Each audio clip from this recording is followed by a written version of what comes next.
Let's talk about boundaries.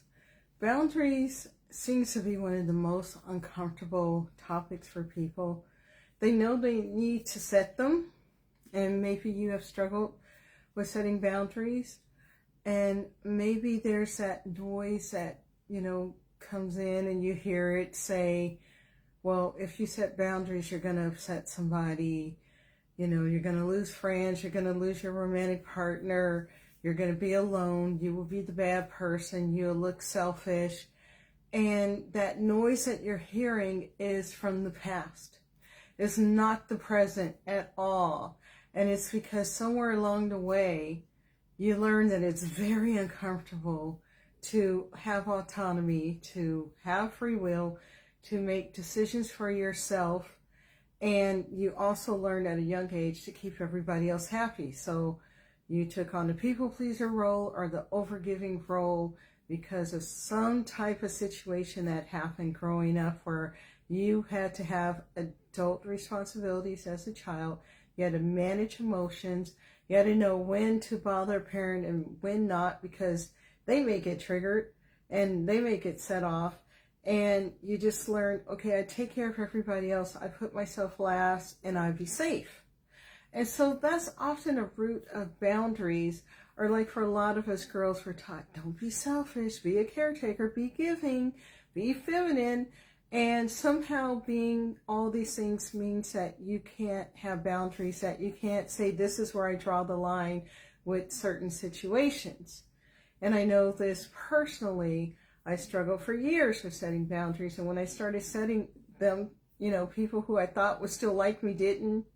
And a lot of times what we find out is that, and what I learned is that people who I thought liked me didn't. They just felt like they could control me or use me, or I was going to always say yes to them, or they would feel superior to me, and that's why they're around me. So as I got my confidence and started setting boundaries, they felt uncomfortable. So they were no longer wanting to be around me. And you may find that too, that as you set boundaries, there are people who are just not going to want to be around you.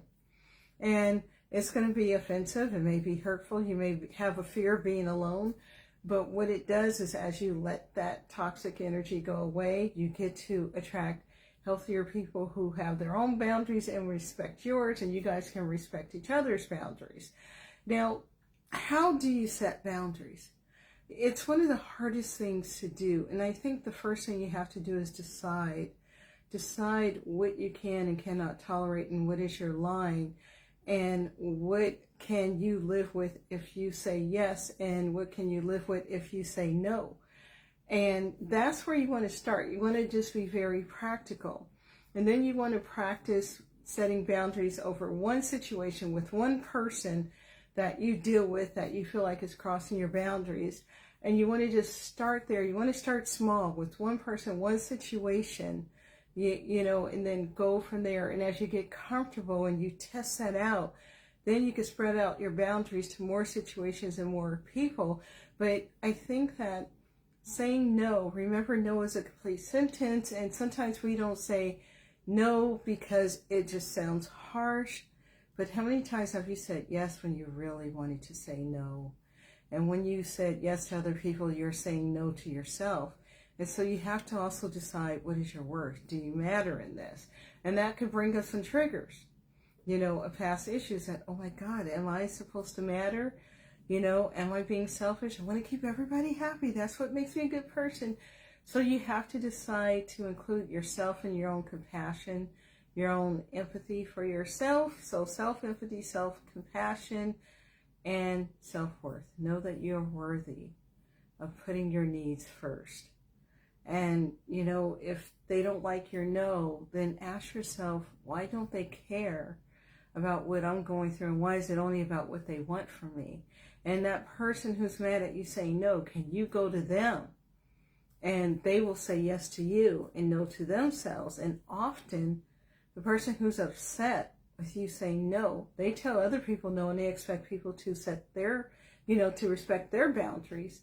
So, just start dissecting it little by little and asking yourself, how am I going to approach this? But it's one step at a time. one day at a time, one situation at a time. And that's how you set boundaries. Of course, you want to do some nervous system regulation work. If you need to go to therapy because there's some deeper issues, do it. If you want a coach or a counselor or some type of professional support, seek it out. But definitely know that there's some inner work that comes with it, and you know what that is as you start setting the boundaries, but just don't run from it. Never run from the boundaries, because if you do, you just start feeling small in your life and feeling defeated and feeling, where's my value? And really, value starts with us valuing ourselves and knowing our self-worth. And that's how you really start to look at setting boundaries. So I hope this helps.